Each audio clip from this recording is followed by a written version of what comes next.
pretty cool. Now, I mentioned this was a video. I actually wasn't telling the truth. This isn't a video. This was all rendered in real time on my laptop. This is actually an executable file. I can scrub through this. I can see any shot I want. I can even orbit and move the camera around to really get a feel for how this shot is going to look.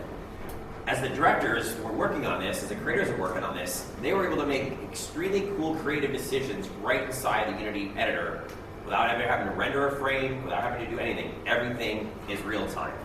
And one thing I find even more impressive, so my background is 3D animation. I'm not a programmer.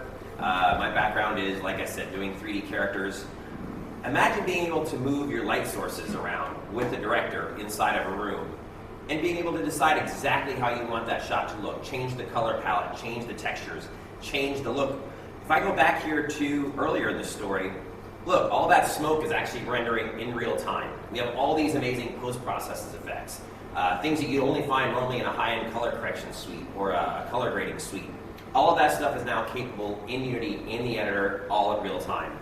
What was really cool about this is once this was released to the public, we started winning awards. We started seeing all sorts of news traction around just this new ability to create these type of effects, this type of a world, a story, right inside the Unity editor.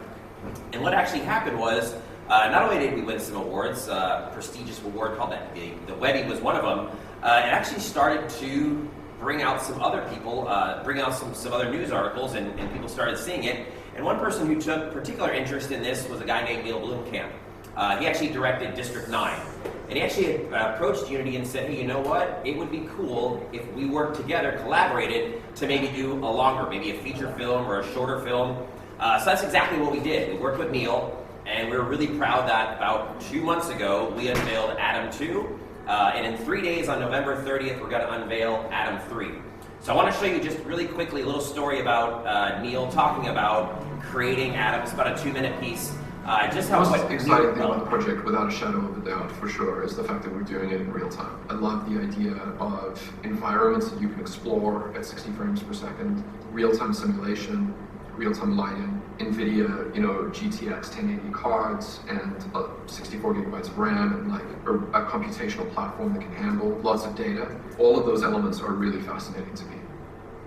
You could also do it as someone in your garage, using some kind of low-cost motion capture system and start creating your own worlds in ways that, when I was getting into it, I couldn't have done. So you have near photoreal graphics happening in real time for essentially, relatively cheap. Unity is what real-time future virtual cinema is. It's really night and day seeing what can be done nowadays. Back in my days, we had 500 polygons. Especially now with the Olympic support, now we can do geocaching, which means that all the tricks that we're using for VFX, we can now bring into Unity, which before we would have to find some kind of hacky way to try to force things into game engines, because game engines were like, wait, what do you think you're doing? Yeah. We're doing games, not films. 2,000 tries, you're crazy. Yeah, but now game engines are now saying, well, we're doing games, so you want to do a movie, you can do a movie too. I really hope that it pushes the boundaries of what people realize they can do in things like Unity. Once you get the assets built and you get them in the engine and you have those shots set up, the freedom that you have to then start to experiment and literally see your feedback immediately changes everything.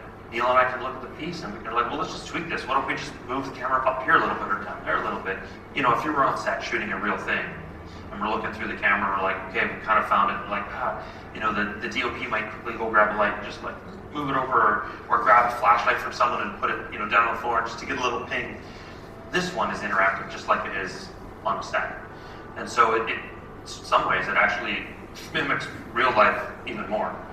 It's unfair, I feel like I'm not even working it so fast. I can just move things around and it's instant feedback. It opens their world up to play. Pretty slick. One of the big things that came out of that as well was, I showed you that we could move the camera around a little bit. And a lot of times as I was showing this over the past year, a lot of people were saying, well, geez, it would be really cool if you could, spin the camera all around, or what if this was VR? So one of the really neat things that Neil's team did over at Ode Studios was when they created Adam 2 and 3, they actually made it complete 360. So the final piece that you'll see when you watch it on YouTube is a standard 2D shot or a standard 2D video. But watch this, I'm not gonna play the whole thing. I definitely want you to be able to look at that yourself. But this is gonna be just a piece of what Adam's team created. Now mind you, this is running at 1080p on this little tiny laptop. I don't have a big workstation. This has a GTX 1060 card in it, so it's not, a low-end laptop either, but it's not a big old honking machine. It doesn't make a lot of noise. This is an everyday laptop. So check this out. Just gonna show you a little bit about this one here. It does take a second to load because it loads all those assets up. It loads the entire 3D world up, which you can then see from any angle you want. We are maybe working on some stuff in VR for this. But this, again, is very different than 360 video. This gentleman here is shooting 360 video, but it's a static shot, right? You can't explore the room. You're kind of limited to where that camera is. When you have a 3D world like we see here, which should start any second, there we go, the wonderful Unity logo.